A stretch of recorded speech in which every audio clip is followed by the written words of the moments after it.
오늘은 요한계시록 4장, 지난주에는 4장 1번, 첫 번째, 오늘도 두 번째 시간입니다. 사도 요한이 2장, 3장에 보면은 일곱 교회에 전해주는 메시지가 나오죠. 일곱 교회, 각 교회, 일곱 교회 전해주는 메시지가 이렇게 쭉 나옵니다. 결국은 일곱 교회에 전해주는 이 메시지의 핵심은 뭔가 할 때, 일곱 교회의 핵심은 뭐냐? 하나님 말씀대로 순종할 때, 하나님 말씀, 예수님의 말씀대로 따를 때, 그때 어떤 일이 있느냐? 결국 그때 영생 천국을 얻는다는 겁니다. 일곱 교회에 전해진 예수님의 말씀, 그거를 잘 듣고 순종하고 귀 있는 자는 성령이 교회들에게 하시는 말씀을 들을지어다. 이기는 자는 둘째 사망의 해를 받지 아니하리라. 서머나 교회 2장 11절에 그렇게 되어 있는데, 이게 뭡니까? 지옥까지 안 간다는 거예요. 그러니까 일곱 교회에 주신 말씀의 핵심은 뭐냐? 어떻게든지 지옥 신세를 면하게 하려고 교회로 하여금 자기 피로, 예수님의 피로 사신 이 교회가 지옥에 안 가고 천국에 가도록 하기 위해서, 둘째 사망, 심판을 받지 않고 천국에 가도록 하기 위해서 일곱 교회에 메시지를 주셨다는 겁니다. 우리는 일곱 교회에 주신 이 메시지를 이렇게 쭉 볼 때, 천국에 가도록 우리에게 이 메시지를 주셨는데, 그러면 그 천국이 뭘까? 천국이 어떻게 생겼을까? 천국은 뭘까? 할 때 우리가 많이 들어서는 알고는 있잖아요. 그 천국이 뭘까? 이런 궁금증이 생기지 않겠어요? 그게 바로 답이 4장입니다. 귀 있는 자는 성령이 교회들이 하신 말씀을 들을지어다. 왜 그러냐고요? 뭐 때문에? 성령이 교회들이 하신 말씀을 들을지어다. 뭐 때문에 들어야 되느냐고요? 뭐 때문에 들어야 되냐면, 우리를 천국으로 이끌어가기 위해서. 그럼 천국은 뭐냐?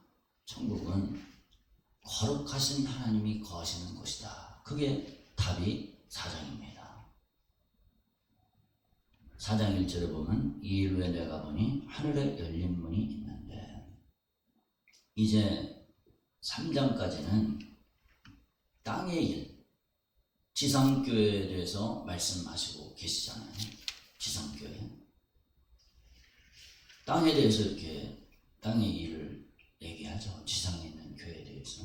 이제 4장은 천상에 있는 천상의 예배, 2, 3장까지는 이 땅에서의 예배, 4장은 천상에서의 예배를 말씀해주고 있습니다. 그거를 보여주고 있어요. 초대교회 당시에 사도 요한 때 얼마나 많은 고난과 고통을 겪었습니까? 그러면은 그런 생각이 들잖아요. 이 고통이 그냥 끝이냐? 그게 아니라는 거예요. 이 고난과 이 고통, 환난과 핍박, 그 앞에는 뭐가 있느냐? 그 앞에는 바로 4장이 있다는 겁니다. 천상의 예배, 천상에 계신 하나님, 영원히 거룩하신 하나님이 거기 있다는 거예요. 그 하나님이 우리를 기다리고 계신다는 겁니다. 그 하나님을 만나기 위해서 우리가 이런 수고와 이런 인내를 감수하고 있다는 겁니다. 천상의 예배를 보면은 얼마나 장관입니까? 하늘 예배가. 2절에 보니까, 내가 곧 성령에 감동되었더니 보라, 하늘에 보좌를 베풀었고, 그 보좌에 앉으신 이가 있는데, 앉으신 이의 모양이 벽옥과 홍보석 같고, 또 무지개가 있어 보좌에 둘렸는데, 그 모양이 녹보석 같더라. 이 영광 24장로들이 쫙 나오죠. 또 네 생물이 나오죠. 이 네 생물이 여섯 날개로 밤낮 쉬지 않고 날면서 하나님을 찬양하죠. 24장로가 나오죠. 사실은 이 천상에서의 그 광경이 5장까지 계속되는 거죠. 사전 5장까지 이렇게 계속이 됩니다. 5절에 보면은 보좌로부터 번개와 음성과 우레소리가 나오고 보좌 앞에 편등불 7이 있다. 이는 하나님의 7 영이라. 성령 하나님이 계시죠. 그러니까 이 천상에는 누가 있느냐? 성부, 성자, 성령 하나님이 계십니다. 성자 예수님은 어디 계십니까? 5장에 나오죠. 5장 6절에 보좌와 네 생물과 장로들 사이에 한 어린 양이 섰는데 일찍이 죽임을 당한 것 같더라. 그에게 7 뿔과 7 눈이 있다. 이 예수님은 어떤 분이냐? 9절에 일찍이 죽임을 당하사 각 족속과 백성과 나라 가운데서 사람들을 피로 사서 하나님께 드리시고 그들로 우리 하나님 앞에서 나라와 제사장들을 삼으셨다. 성부, 성자, 성령님이 계시죠. 24장로가 있죠. 네 생물이 있죠.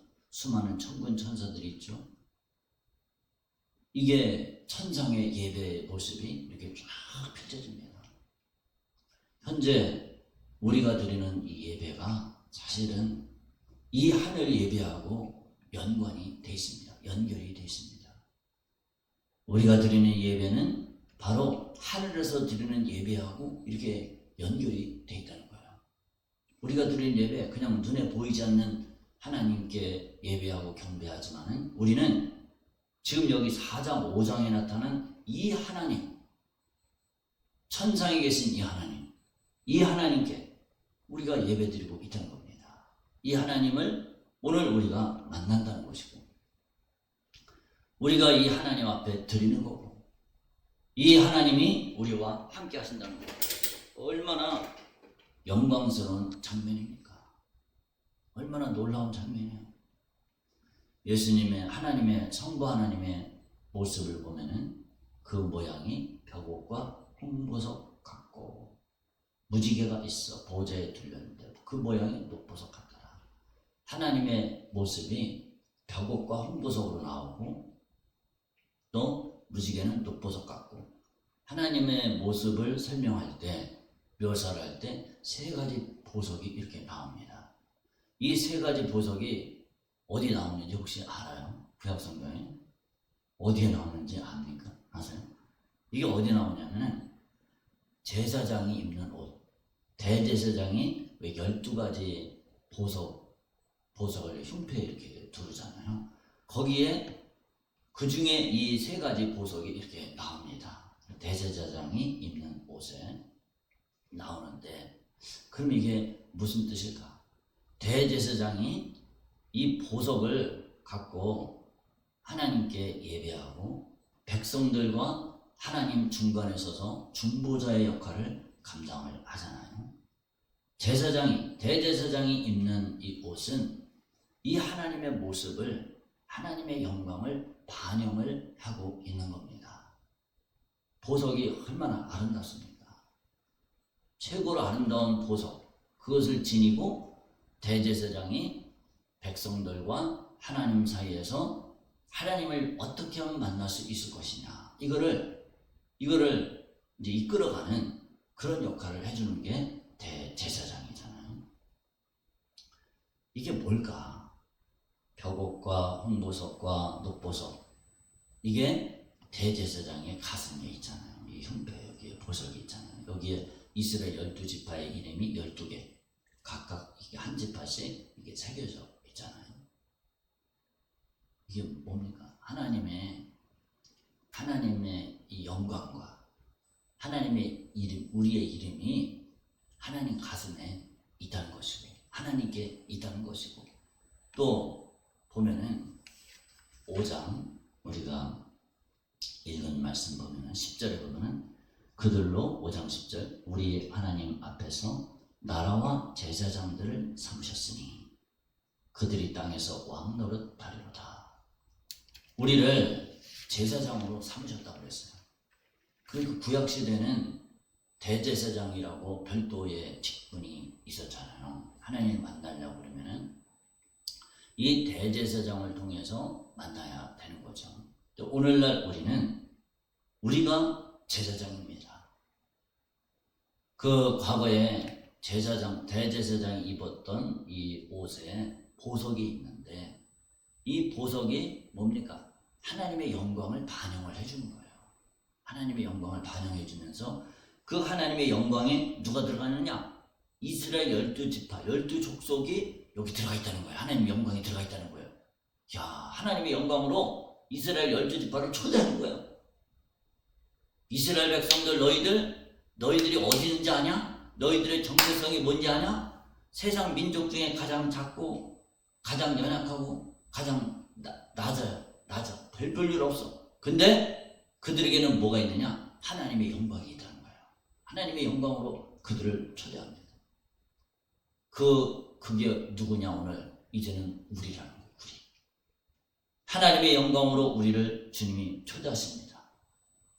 예배가 그 초대하시는 하나님을 만나는 시간입니다. 우리가 그런 자격이 있습니까? 9절, 우리 9절 같이 한번 읽어봅시다. 5장 9절. 이게 4장하고 5장은 전부 천상의 장면이니까 같이 읽읍시다. 그들이 새누를 불러 이르되 두루마리를 가지시고 그 인봉을 떼기에 합당하시도다. 일찍이 죽임을 당하사 각 족속과 방언과 백성과 나라 가운데서 사람들을 피로 사서 하나님께 드리시고 10절까지 합시다. 그들로 우리 하나님 앞에서 나라와 제사장들을 삼으셨으니 그들이 땅에서 왕 노릇 하리로다 하더라. 아멘. 주님이 우리를 제사장으로 삼는다는 것, 하나님의 존귀한 이름, 존귀한 영광을 우리에게 주셨어요. 우리에게 주셨는데 그게 어떻게 주셨냐? 그냥 된 게 아니라, 믿는다고 그냥 되는 게 아니라 어떻게 주셨냐? 예수님이 죽임을 당하사 사람들을 피로 사서 하나님께 드리시고, 예수님이 하나님의 아들이 자기의 피로 살찌고 피를 쏟아서 영원한 사망, 지옥에서 영원한 고통을 당할 수밖에 없는 우리를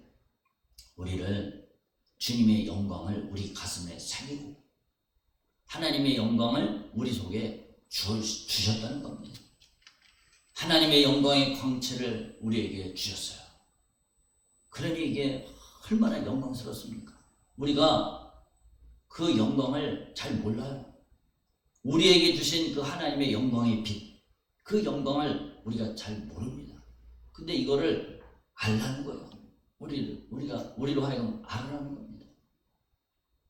금은방 옆에 금은방이 있잖아요. 밑에 금은방이 보석 가게가 세 집이 있는 것 같아요. 세 집. 티파니, 신보석, 또 뭐야? 하여튼 보석 가게가 3개가 있어요. 이 보석집에 이렇게 가면은 참 평생에 몇 번이나 가겠어요. 이런 금은방에 몇 번이나 가보겠어요.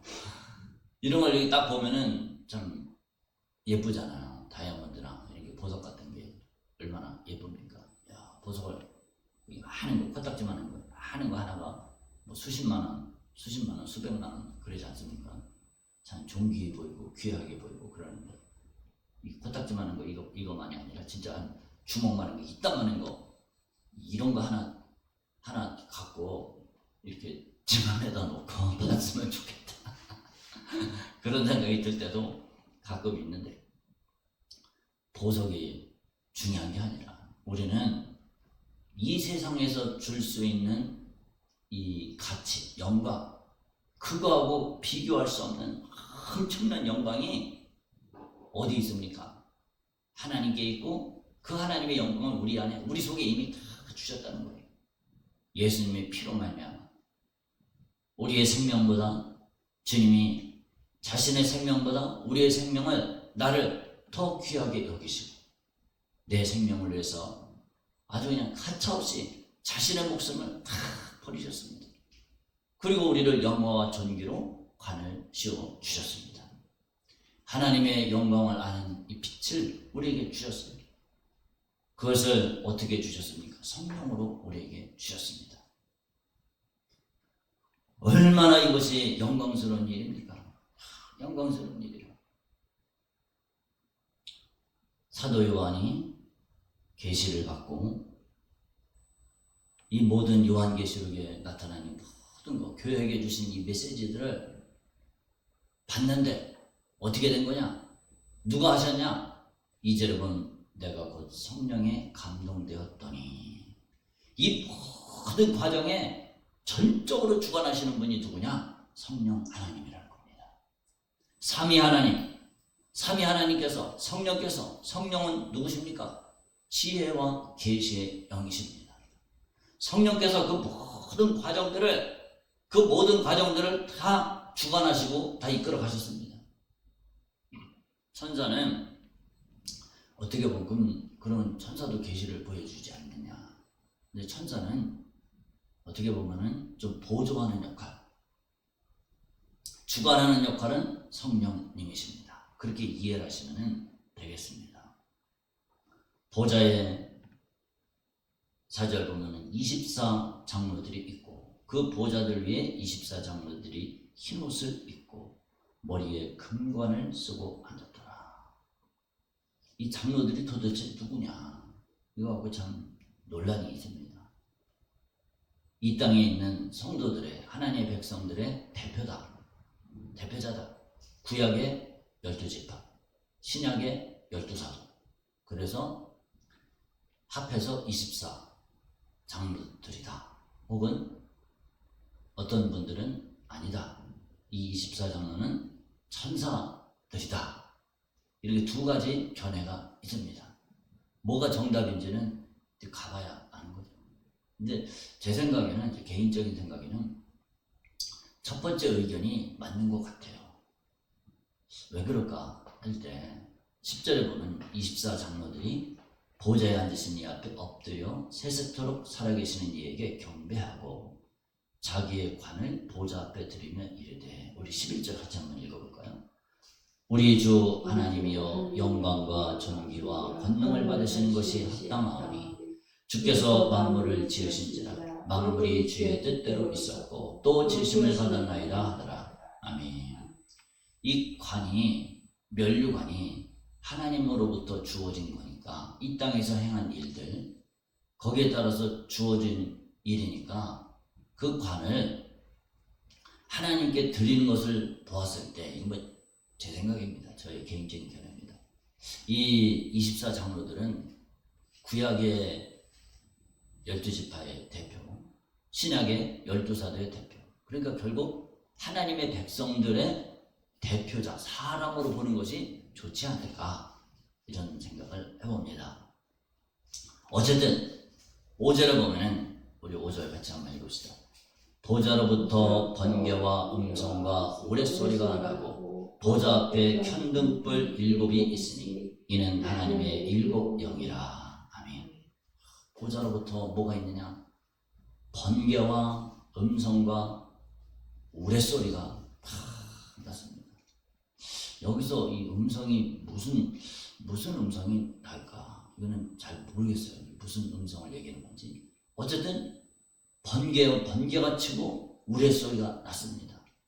하나님의 현현, 하나님이 나타나실 때는 이 하늘 보좌에 있는 이 번개, 우레소리, 이것이 동반이 됩니다. 시내산에서 성부 하나님께서 강림하실 때 거기 번개와 음성과 우레소리가 나고 그냥 천지가 진동하고 그 시내산 자체가 막 진동을 하고 그랬습니다. 얼마나 무섭고 떨리는지 이스라엘 백성들이 모세한테 하나님이 우리에게 말씀하지 못하게 하소서. 우리가 죽겠습니다. 당신과만 말씀하옵소서. 이렇게 얘기를 했습니다. 얼마나 무섭든지 그랬습니다. 하나님의 이 현현의 번개와 음성과 우레소리가 동반이 되는데 이 땅에서 번개를 칠 때, 번개가 치고 우레소리가 나고 그럴 때 두렵잖아요. 무서운 생각이 들잖아요. 막 벼락 때리는 소리가 막 어떤 때는 막 진짜 가까이서 들리고 그럴 때는 진짜 무섭습니다. 그럴 때마다 저는 무슨 생각을 하냐면, 예수님이 오실 때 이런 무시무시한 일들이 벌어지는데 이 번개와 음성과 우레소리의 출처가 어디냐? 번개와 음성의 출처는 하나님의 보좌 앞입니다. 하나님의 보좌. 하나님의 보좌가 출처야. 하나님의 보좌가 출처야. 이런 번개와 우레소리가 날 때 주님이 오시는 것을 기억을 합니다. 주님이 오실 텐데 이 세상을 심판할 때는 얼마나 두렵고 떨릴까? 두렵고 떨립니다. 주님이 오심을 기억을 합니다. 우리는 이 땅에서 번개와 우레소리가 날 때 그때 우리는 하나님을 기억을 해야 됩니다. 천상에 계신 하나님의 이 보좌에 번개소리, 음성과 우레소리가 나는 것을 기억을 하고 주님의 보좌를 기억하면서 우리가 기도해야 됩니다. 하나님, 내가 주님 앞에 잘못한 거 있으면 회개하게 해주시고 회개하고 진짜 이 하나님 존전에 서야 될 텐데 우리 모두가 다 그 앞에 서야 됩니다. 그 앞에서 심판대를 통과를 해야 됩니다. 그 앞에서 심판대를 통과할 때 이 심판에 합격을 해야 되는 거죠. 심판에 합격을 해야 됩니다. 하나님이 왜 이 땅에 특히 이제 여름철이나 태풍이 치고 장마철이나 이럴 때 번개와 우레소리를 동반한 이런 구름이나 비구름 이런 게 왜 몰려올까? 여러 가지 이유가 있겠죠. 이 번개 치는 게 식물들에게 비료를 공급을 해준대요. 그런 게 있대요. 번개를 치면서 방전하면서 이 질소인가? 하여튼 그런 게 만들어진답니다. 그런 효과가 있대요. 어서 주워 들은 얘기인데 여러 가지 효과가 있겠죠. 근데 우리 믿는 자들은 무엇을 생각을 해야 됩니까? 하나님 보좌 앞에 설 것을 우리가 생각을 해야 됩니다. 우리 신자들은 하나님 보좌 앞에 보좌를 떠올리면서 번개와 음성과 우레소리가 날 것을 기억을 하면서 내가 저 주님 앞에 두렵고 떨림으로 서야 될 텐데 이 주님 앞에 주님과 함께 영원토록 사는 하나님의 백성의 자격을 갖추게 해주세요. 두렵고 떨림으로 너희 구원을 이루라 그랬잖아요. 우리는 이 땅에 두려운 모습을 볼 때 뭐 해야 됩니까? 미리미리 회개해야 돼. 미리미리 회개해서 하나님과의 만남이 축복이 되고 저주가 되면 안 된다는 겁니다. 여러분, 그날에 주님이 오시는 그날에 주님과의 만남이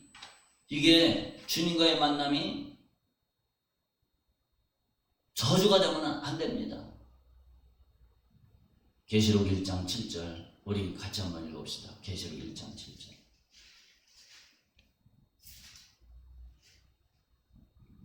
같이 읽읍시다.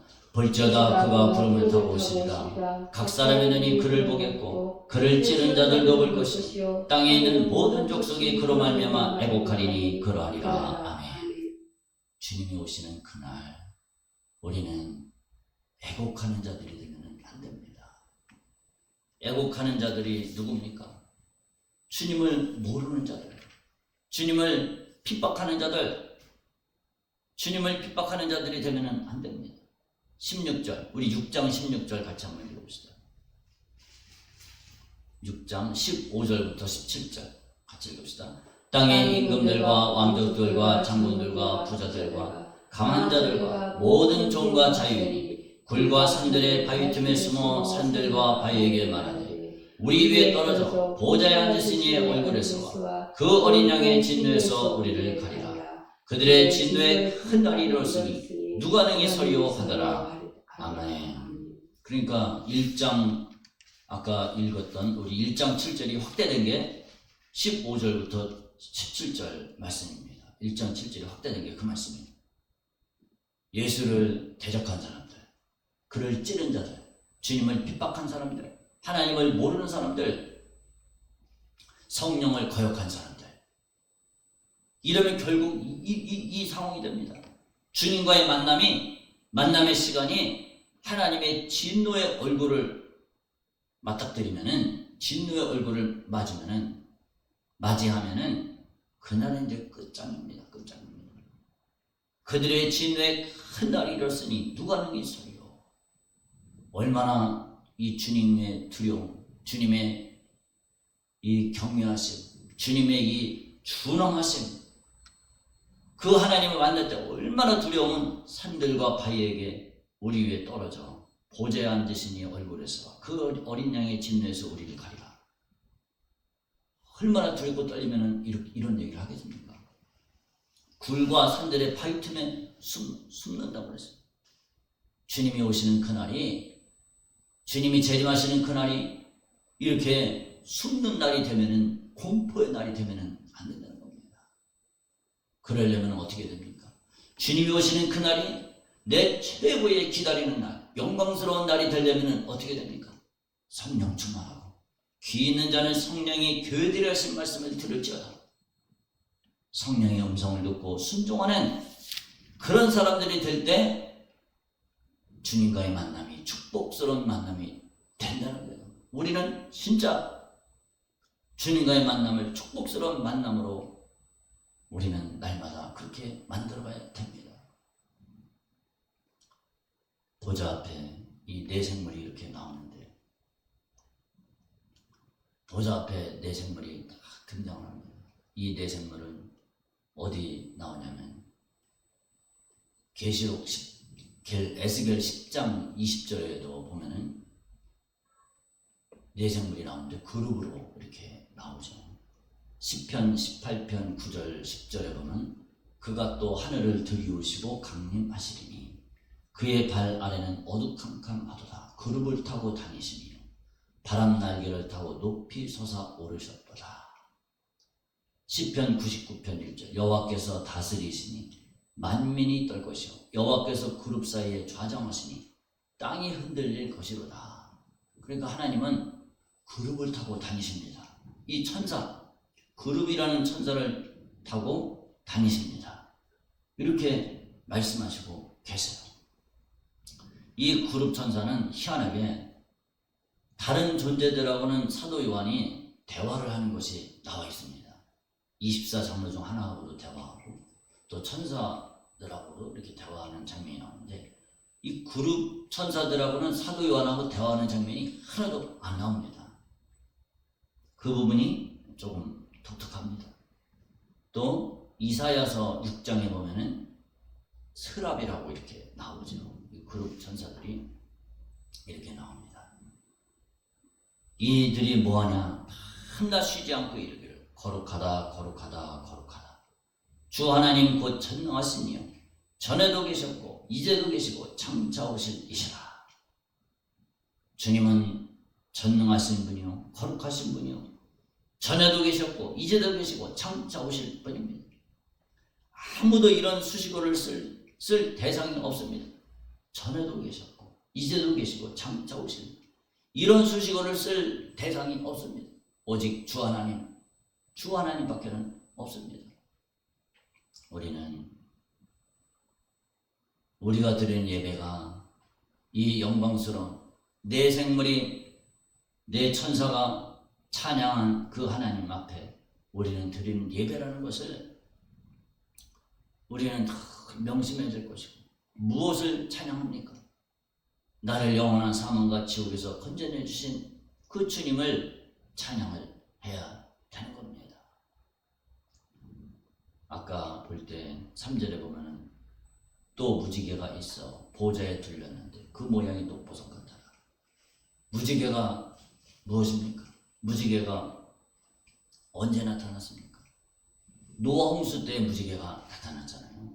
노아 홍수 때 무지개가 나타나서 내가 하나님이 노아에게 또 그 피조물들에게 생물들에게 동물들에게 약속을 하셨습니다.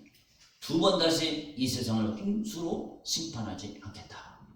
언약의 무지개로 주님이 약속을 해 주셨습니다. 이 무지개는 약속을 뜻하는 거죠. 하나님은 약속하신 것을 반드시 지키시는 하나님, 언약에 신실하신 하나님. 하나님은 그분의 약속을 반드시 지키십니다. 오늘 우리가 새벽마다 이사야 말씀 우리가 이렇게 보고 있잖아요. 44장, 45장 이렇게 보고 있는데 그 하나님은 어떤 하나님이십니까? 이스라엘을 그들이 우상을 섬기고 하나님께 불순종할 때 바벨론으로 포로 생활로 끌고 갔습니다. 거기서 수많은 이 고난 속에 있었습니다. 70년 동안. 그러다가 고레스라는 이 바사왕을 통해서 다시 이스라엘을 이제 고국으로 회복시키십니다. 그 약속을 하셨잖아요. 내가 반드시 너희를 끌어내리라. 끌어내리고 이제 새로운 다시 이스라엘 민족을 세우도록 그렇게 만드셨습니다. 하나님은 그렇게 약속하셨으면 반드시 지키십니다. 우리 한번 따라합시다. 하나님은 약속을 하시고 반드시 지키십니다. 아멘. 주님은 반드시 지킵니다. 우리 사람들은 약속을 하고도 안 지킬 때가 있잖아요. 왜 안 지킵니까? 내 이기적인 욕심 때문에 안 지킬 때가 있고 또 내 상황이, 내 환경이 따라주질 못해서 사람들하고 약속을 해놓고도 못 지킬 때가 있단 말이죠. 근데 우리 사람이 진짜 목숨을 걸고 아주 생명을 다 바쳐서 약속을 지키는 경우가 아주 가끔 있죠. 가끔 있습니다. 목숨을 다 바쳐서 약속 지키는 경우 가끔 있습니다. 하나님은 사람이 아니라고 그랬습니다. 주님은 반드시 약속을 했으면 자기 생명을 다 바쳐서 십자가에서 죽으시기까지 그 약속을 지키시는 분입니다. 우리 사람은 약속을 저버릴 때가 더 많죠. 약속을 저버릴 때가 더 많습니다. 근데 하나님은 분명히 약속을 지키십니다. 주님이 하시는 약속, 무슨 약속입니까? 기도하라, 내가 응답하겠다. 내게 구하라, 내가 응답하겠다. 너희를 끄집어내겠다. 이 죄와 사망에서 건져내겠다. 영원한 천국으로 이끌어가겠다. 이 모든 약속들 내가 너와 함께하겠다. 너의 기도를 들어주겠다. 이 약속을 주님은 반드시 지키신다는 겁니다. 얼마나 감사한 일입니까? 그러니까 저와 여러분들이 좌절하지 말고 낙심하지 말고 주님의 약속을 꼭 붙잡아서 그 약속을 내 것으로 만드시는 우리 모두가 되시기를 주님의 이름으로 축복합니다. 2장 3장에 있는 교회들에게 주신 약속들이 있잖아요. 약속이 있습니다. 말씀이 있습니다. 3장 10절에 보면 내가 나의 인내의 말씀을 지켰으니 내가 또한 너를 지켜 시험의 때를 면하게 하리니 이는 장차 온 세상에 임하여 땅에 거하는 자들을 시험할 때라. 빌라델비아 교회에게 이렇게 말씀하셨는데 주님이 이렇게 약속을 하셨잖아요. 너를 지켜 시험의 때를 면하게 하겠다. 그러면은 주님은 면하게 하십니다. 약속을 지키십니다. 주님은 약속을 어기신 적이 없습니다. 약속은 누가 어기냐? 내가 어기죠. 내가. 하나님과의 신실한 약속은 누가 어깁니까? 사람이 어기지. 하나님은 어기신 역사가 없습니다. 어기신 적이 없습니다. 창세기부터 계시록까지 인류 역사 내내 약속을 어기신 적이 없습니다. 자기 생명을 다하기까지 주님은 약속을 지키십니다. 이 원수 마귀는 어떻게 합니까? 약속을 어기고 거짓말을 합니다. 하나님은 거짓말을 하는 분이에요. 하나님은 속여. 이 악한 원수마귀, 주님은 이 마귀 역사를 다 깨뜨리고 승리하신 주님입니다. 악한 원수는 하나님에 대해서 의심하게끔 만듭니다. 하나님을 절대로 100% 신뢰하지 말아라. 하나님을 원망하라. 욥이 그 엄청난 고난을 겪었을 때 욥의 아내가 하나님을 원망하고 죽어라 그랬잖아요. 하나님을 원망하라. 이게 누구로부터 나온 겁니까? 이게 악한 마귀로부터 나오는 겁니다. 마귀는 거짓말쟁이고 거짓의 아비입니다. 마귀는 속삭입니다. 속닥입니다. 하나님을, 절대적인 하나님을 믿지 말아라. 좌절하고 낙심해라. 이렇게 얘기합니다. 그러나 주님은 그 모든 약속 신실하게 지키시는 분입니다. 저와 여러분들이 정말로 이 4장 5장에 나타난 놀라운 하나님의 영광, 이 영광스러운 하나님을 날마다 배워 그날에 정말로 이 하나님의 영광스러운 하나님의 실상을 배우는 우리 모두가 다 되시기를 주님의 이름으로 축복합니다. 아멘. 기도하겠습니다. 하나님 아버지 은혜를 감사합니다. 악한 마귀 역사는 이 영광스러운 하나님을 만나지 못하도록 그렇게 우리 인생들을 미혹합니다. 내 삶의 문제 때문에 원망하게 만들고 불평하게 만들고 짜증나게 만듭니다. 주님, 우리는 약속에 신실하신 하나님만을 끝까지 믿고 나가게 하여 주시옵소서. 주님은 자기 생명을 다하기까지 살찌고 피 쏟아 자기 자신을 죽이시기까지 약속을 지켜냈습니다. 우리를 사랑하신 그 증거를 보여주셨습니다. 주님, 우리가 날마다 거룩하고 어미하신 하나님을 만나는 하나님 앞에 선 이런 자세로 살아갈 수 있도록 붙잡아 주시옵소서. 주님이 다시 오시는 그날 어떤 사람들은 주님이 오시는 그날이 진노의 날이요, 가장 무서운 날이요, 심판의 날이 될 것입니다. 아버지, 우리는 주님이 오시는 그날이 영광스러운 날이 다 되게 하여 주시옵소서. 영광스러운 하나님을 만나는 배없는 그 모든 복이 우리 모두에게 임할 수 있도록 붙잡아 주세요. 예수님 이름으로 기도드렸습니다. 아멘.